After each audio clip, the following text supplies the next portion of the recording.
Cronograma Bíblia todo dia, Mateus, capítulo 27. Aqui nós estamos no penúltimo capítulo do Evangelho segundo escreveu Mateus, e nós vamos ver a respeito, primeiramente, sobre o suicídio de Judas.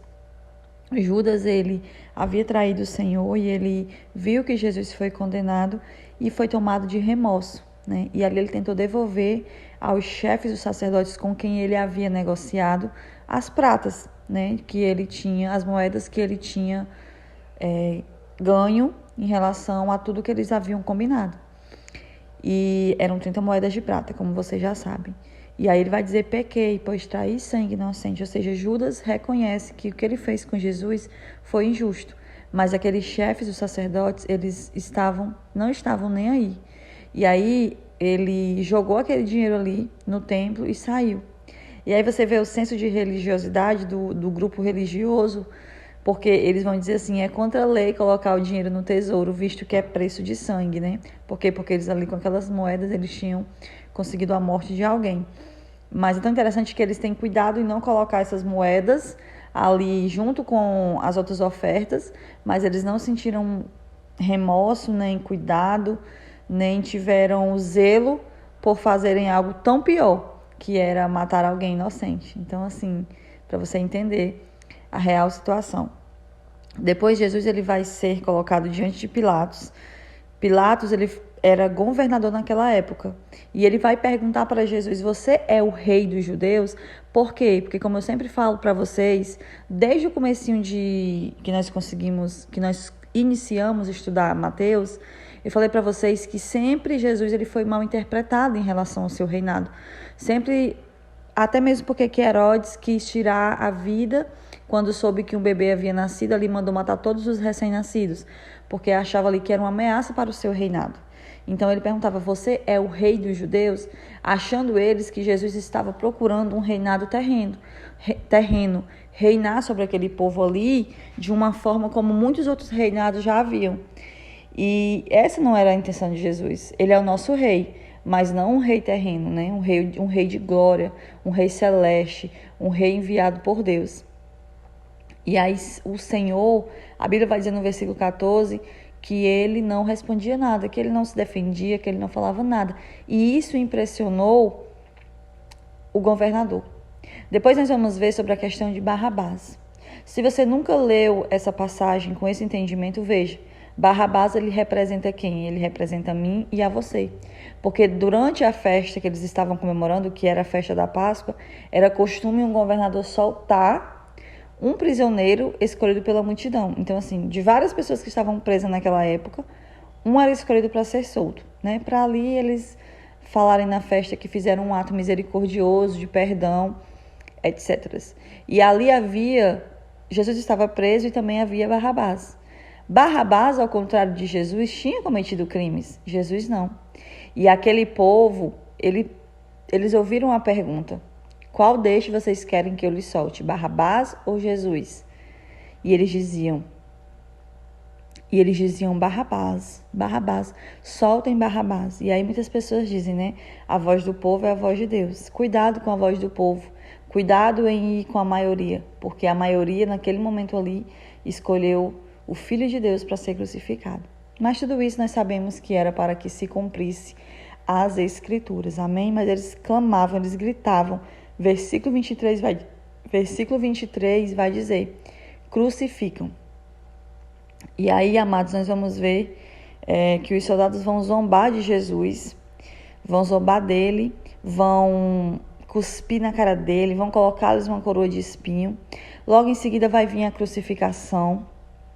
Nós vamos ver o quanto o Senhor sofreu na crucificação. E isso é um momento que tem que constranger a mim e a você. Porque olha o que o Senhor passou por mim e por você. Porque Jesus foi para uma cruz não pelos pecados dele, mas pelos nossos. Não é verdade? Lhe insultavam. Muitas coisas ruins aconteceu com Jesus naquele momento. E aí no versículo 46, isso deixa muita dúvida porque as pessoas dizem assim, não entendem.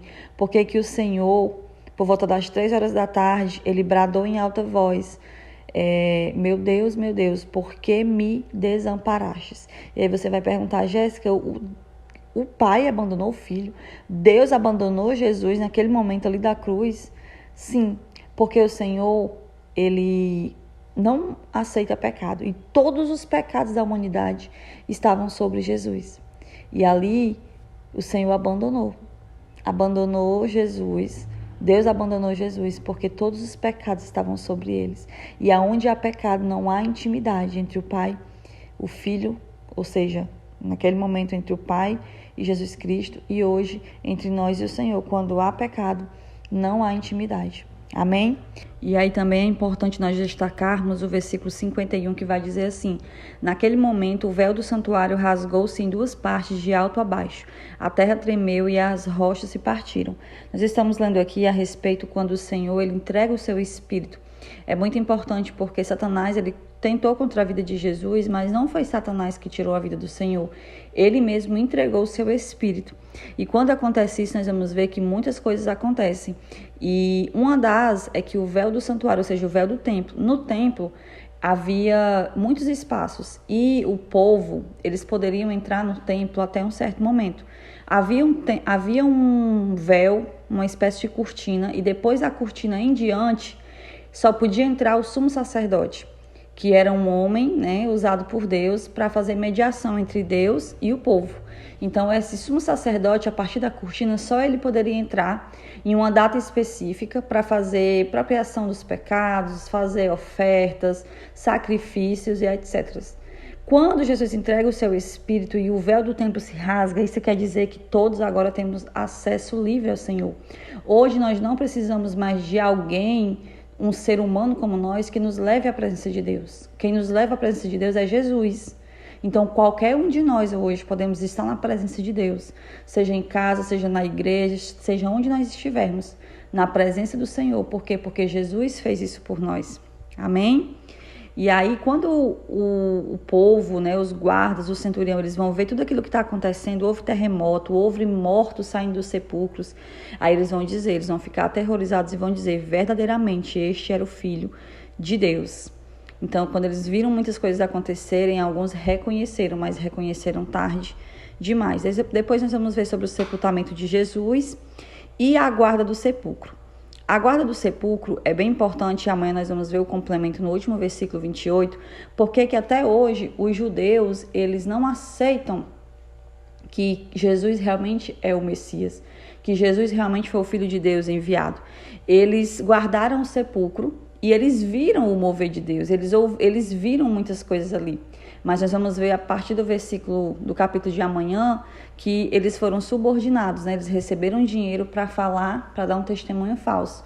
Tanto é que hoje os judeus, muitos judeus, continuam, assim como naquela época, os judeus, fariseus, saduceus, né? Ali uma grande parte do povo judeu não recebeu Cristo como Messias. Hoje muitos continuam ainda desacreditando. Acreditam que Jesus foi um homem normal. Por quê? Porque a questão da cruz eles não receberam, a questão da crucificação eles não receberam, e sobre a ressurreição eles acreditam que Jesus não ressuscitou, né? Que houve ali um roubo do corpo ou algo do tipo, que os discípulos forjaram essa ressurreição de Jesus. Infelizmente, é uma pena que muitas pessoas ainda não recebam Jesus como o único suficiente Salvador. Amém? Essa é a explicação de hoje, e até amanhã no último capítulo, se Deus quiser, onde nós vamos estar encerrando o Evangelho segundo escreveu Mateus.